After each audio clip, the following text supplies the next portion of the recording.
Good afternoon, students. Today we are going to start with a new chapter, biochemistry or biomolecules. Okay, biochemistry और biomolecule. अब देखो, bio और molecule का relation क्या है, right? Okay, जिसको हम लोग biomolecules बोलते हैं. You know, in our daily life we require some or the other nutrients present in the body. बराबर? हमको न्यूट्रिएंट्स लगते हैं. Nutrients are the major components which provides energy for the growth and development of the body. Okay, तो अब क्या होता है, जो न्यूट्रिएंट्स रहते हैं, ये न्यूट्रिएंट्स आपके कार्बोहाइड्रेट हो सकते हैं, प्रोटीन्स हो सकते हैं, फैट्स हो सकते हैं, विटामिन हो सकते हैं या मिनरल्स हो सकते हैं, राइट?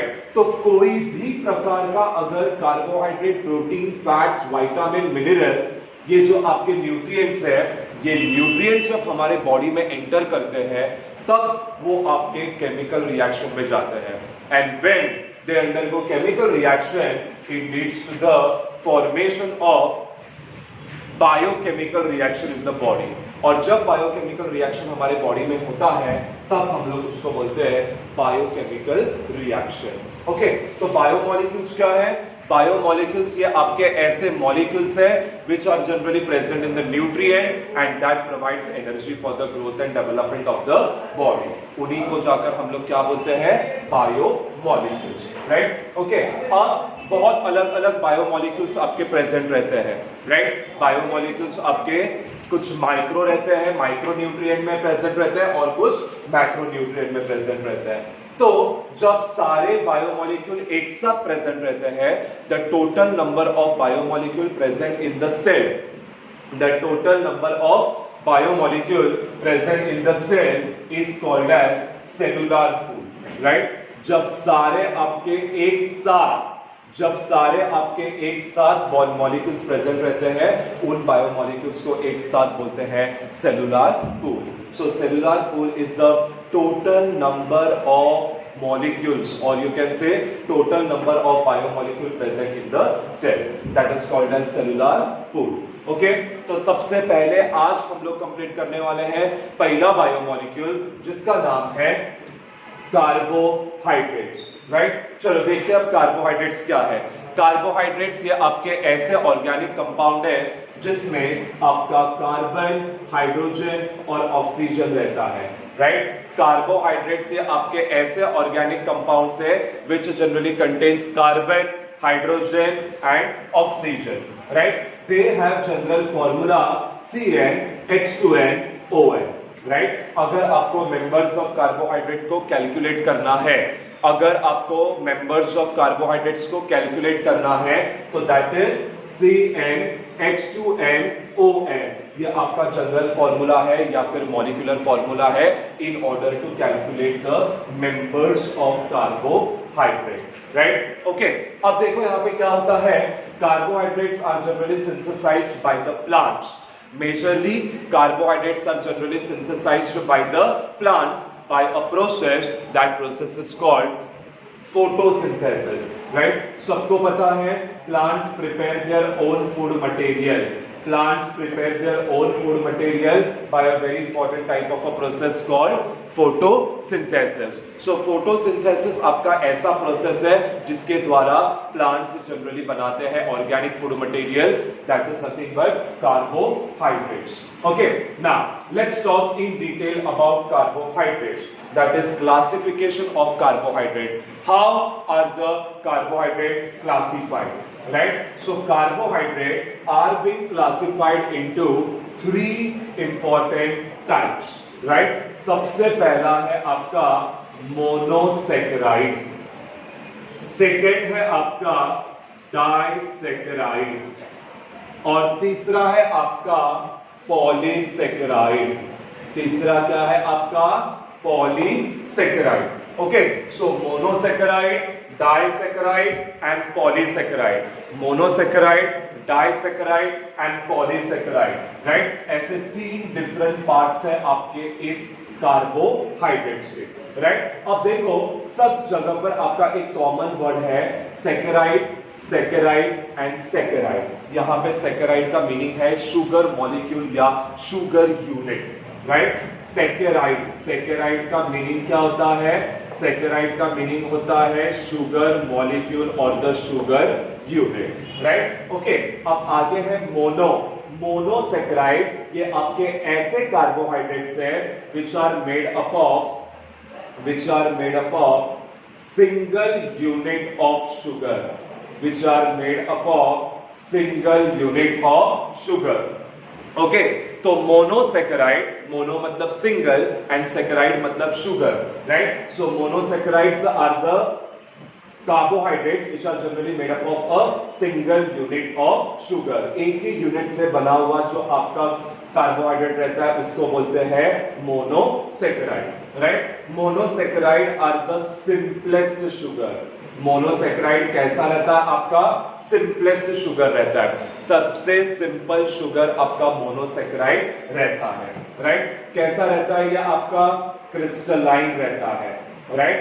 क्रिस्टलाइन रहता है, सल्यूबल इन वाटर रहता है एंड आपका स्वीट इन टेस्ट रहता है। कैसा टेस्ट रहता है? Sweet in taste, right. Okay, तो मोनोसैकेराइड ये आपके सिंगल यूनिट ऑफ शुगर से बना गया है, एक ही यूनिट ऑफ शुगर से बना गया है। ये मोनोसैकेराइड सबसे simplest form of the sugar है। ये क्रिस्टलाइन रहता है, क्रिस्टल के जैसे रहता है, right. It is soluble in water, water में वो इजीली मिसिबल हो जाता है and it is sweet in taste, right. Okay, so this are some of the properties of what? Monosaccharide and they can not be further hydrolysed, right? They cannot be further hydrolyzed. They cannot be further hydrolyzed मतलब carbohydrates को हम लोग और आगे simplest form में नहीं तोड़ सकते हैं। We cannot break down monosaccharide. We cannot break down this sugar into any other simplest form. That is, they cannot be further broken down or they cannot be further hydrolyzed. Now, on the basis of the functional group, there are two types of the monosaccharide. One is called as aldoses, right? Sorry. One is called aldoses and second one is called as ketoses, right? There are two types of the carbohydrate, there are two types of the monosaccharide on the basis of the functional group, aldoses and ketoses. Aldoses are the monosaccharide which will generally contain aldehyde as a functional group, which will contain aldehyde as a functional group, and ketoses are the sugar or monosaccharide which will contain ketone as a functional group, which will contain ketone as the functional group. So on the basis of the functional group, monosaccharide are divided into two types, aldoses, ketoses. Aldoses are generally carrying aldehyde as a functional group. Ketoses are the monosaccharide which are carrying ketones as a functional group. Right? Now, on the basis of number of carbon atom, on the basis of number of carbon item, इसका मतलब कितने number of carbon atoms present है उसके basis के ऊपर आपके carbohydrates देखो कैसे डिवाइड होते हैं। On the basis of number of carbon atom they are been divided into trioses, tetroses, pentoses, hexoses and heptoses, right.